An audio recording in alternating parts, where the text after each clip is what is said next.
Welcome to Pakistani real reaction. तो कैसे हैं आप सब? उम्मीद है आप सब बढ़िया होंगे, मजे में होंगे, खुश होंगे, आबाद होंगे। मेरा नाम है मुदस्सिर, मैं मुबश्शिर। सुबह आज की वीडियो काफी ज्यादा कमाल की होने लगी है, बहुत ज्यादा वीडियो रिक्वेस्टेड भी है।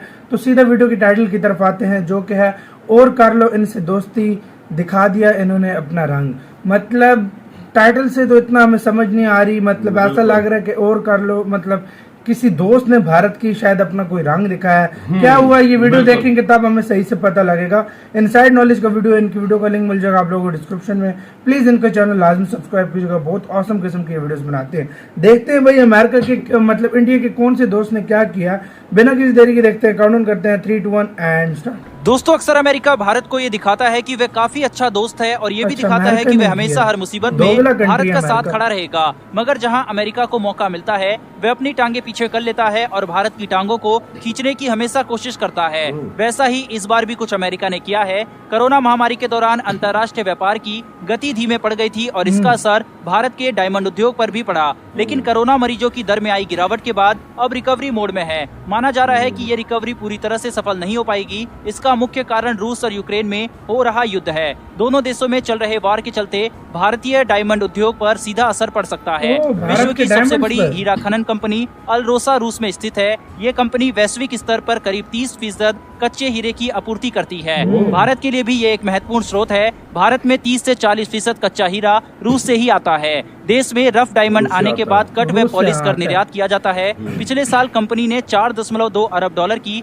बिक्री की थी। रूस यूक्रेन वॉर के बाद पश्चिमी देशों ने 24 फरवरी को रूस के साथ व्यापार में प्रतिबंध लगाए थे। इससे अल्रोसा में केवल ऋण और इक्विटी लेन देन में प्रतिबंध लगा था। इससे ग्लोबल डायमंड ट्रेड में रूस की हिस्सेदारी को बेहद कम नुकसान पहुंचा था। लगाए गए प्रतिबंध में अल्रोसा के ट्रेड और राजस्व बाधित नहीं हो पाए थे। अब अमेरिकी संसद चाहते हैं कि रूसी मूल के हीरो की बिक्री साथ ही अंतर्राष्ट्रीय व्यापार को प्रतिबंधित किया जाए। इससे क्रेमलिन को झटका लगेगा।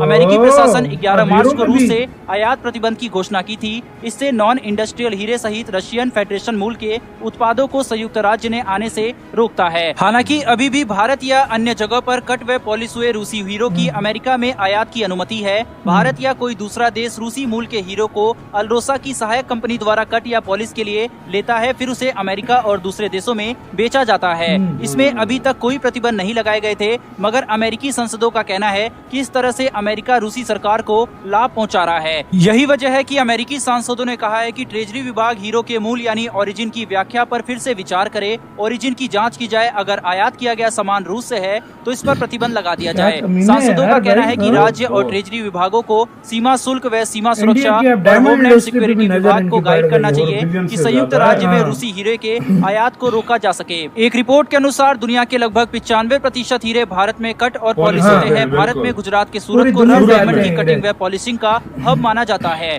पिछले वित्तीय वर्ष में बताया गया कि भारत से कट और पॉलिश हुए हीरो की कुल सकल निर्यात 25.47 अरब अमेरिकी डॉलर था। वहीं पिछले साल देश की सकल घरेलू उत्पाद में भारत के गोल्ड व डायमंड ट्रेड की हिस्सेदारी 7.5% रही। वहीं पर इसके साथ ही कुल निर्यात में गोल्ड व डायमंड ट्रेड की हिस्सेदारी 14% है और अमेरिका भारत पर यह दबाव बना रहा है कि हम हीरो का कारोबार रूस से बंद कर देंगे। इतना ही नहीं, अमेरिका ने भारत को एक और बड़ा झटका देने की तैयारी कर ली है। दरअसल एंटी सैटेलाइट वेपन एक हथियार होता है जो किसी भी देश के सामरिक सैन्य उद्देश्यों के लिए उपग्रह को निष्क्रिय करने या फिर नष्ट करने के लिए बनाया जाता है। आज तक किसी भी युद्ध में इस तरह के हथियारों का उपयोग नहीं किया गया है, लेकिन कई देश अंतरिक्ष में अपनी क्षमताओं का प्रदर्शन और अपने अंतरिक्ष कार्यक्रम को निर्विवाद गति से जारी रखने के लिए इस तरह के मिसाइल सिस्टम को जरूरी मानते हैं। अभी तक दुनिया के 4 देश अमेरिका, रूस, चीन और भारत के पास ही ये क्षमता मौजूद है। अंतरिक्ष आधारित सैन्य शक्ति के मामले में अमेरिका पूरी दुनिया में नंबर 1 पर है। दुश्मन देशों की खुफिया जानकारी को जुटाने को लेकर अमेरिका अपने सैटेलाइट पर बहुत हद तक निर्भर है। अमेरिका इन सैटेलाइटों का इस्तेमाल जासूसी, कम्युनिकेशन, मिसाइल टारगेटिंग, नेविगेशन और खतरों की प्रारंभिक चेतावनी के लिए भी बड़े पैमाने पर करता है। अमेरिका अपनी अंतरिक्ष आधारित जासूसी क्षमताओं के कारण ही अपने दुश्मनों के परमाणु हथियारों के जखीरे, मोबाइल मिसाइल शेल्टर्स की निगरानी करता है। इतना ही नहीं, इन सैटेलाइटों के जरिए अमेरिका अपने दुश्मन के ग्राउंड बेस्ड मिसाइल साइलों पर भी नजर रखता है। वहीं पर इन्हीं सैटेलाइटों से मिली जानकारी के आधार पर अमेरिका रक्षात्मक रणनीति भी अपनाता है। अमेरिका को डर है कि एंटी सैटेलाइट हथियारों के जरिए दुश्मन देश के पास काउंटर स्पेस क्षमताओं का विकास उसके लिए सीधा खतरा है। दुश्मन देशों के हथियार अंतरिक्ष में अमेरिका के मिलिट्री सैटेलाइट्स को आसानी से निशाना बना सकते हैं। ऐसा करने के लिए डायरेक्ट हिट करने वाली एसेट मिसाइल सबसे ताकतवर हथियार माना जा रहा है और अगर अमेरिका अपने वादे पर कायम रहता है तो वह अपने विरोधियों पर भी एंटी सैटेलाइट मिसाइलों के परीक्षण को रोकने के लिए दबाव बना सकता है। इससे अंतरिक्ष में उसकी आंख और कान माने जाने वाले सैटेलाइट सुरक्षित रहेंगे। यानी कि अमेरिका अब अंतरिक्ष में भी कुछ देशों पर प्रतिबंध लगाने पर विचार कर रहा है। अमेरिका की इन मनमानियों के बारे में आपका क्या विचार है, कमेंट बॉक्स में लिखकर जरूर बताएं। फिलहाल दोस्तों इस वीडियो इसी के साथ हुई वीडियो खत्म। मतलब चाइना की है या रूस या इंडिया की है, तीन कंट्रीज है।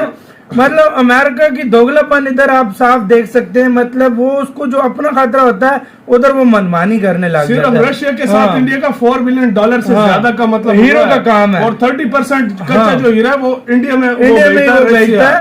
तो सारा वो सबसे ज्यादा मतलब परसेंटेज में वो हीरा बेचता है और पॉलिश होता है और वो सारा मतलब फिर बनाया जाता है। पूरी दुनिया को फिर इंडिया वो भेजता है हीरा। पूरी दुनिया में कोई ऐसा कंट्री नहीं है जिसकी शॉप में इंडिया से पॉलिश हीरा ना हो। ये बिल्कुल है। और वहाँ पर भी आके एक मुनाफे वाली जगह पर भी अमेरिका बोल रहा है कि तुम बैन लगाओ। भाई अमेरिका बेवकूफ है क्या? अपनी बारी कहता है कि हम जो है ना खुद अपने दुश्मन चाइना से भी बिजनेस कर रहा है, खुद मतलब ये हर किसी से बिजनेस कर रहा है, लेकिन इंडिया को भाई इंडिया ही खटक रहा है और कोई नहीं खटकता यार। सबसे ज्यादा इसके चीज का फिर नुकसान इंडिया को ही है ना। और किसको? और पूरी दुनिया में कौन है जो हीरो का इस तरह को वही तो सबसे ज्यादा लोग करता है। कंट्रीज का भरोसा इस तरह उठ जाएगा, वो अपने हीरे बेचना बंद कर देंगी, बोलेंगी कि इंडिया किसी भी टाइम बैन लगा सकता है। इंडिया कभी भी ऐसा नहीं करेगा। और यार ये गलत है। जिस तरीके से देखो एक मुख्तलिफ देशों में जब ये हीरा कट होकर जाता है, चलो रशिया का तो होगा ही होगा, इंडिया का इसमें कितना नुकसान है? 25 अरब डॉलर से ज्यादा का मतलब टोटल ये मार्केट है। और देखो इंडिया का सबसे ज्यादा मतलब भाई मतलब अमेरिका ने दोगलापन दिखाया और इंडिया मुझे नहीं लगता कि इसकी एक भी बात माने। और अब भी ये जो बोल रहा है ना जो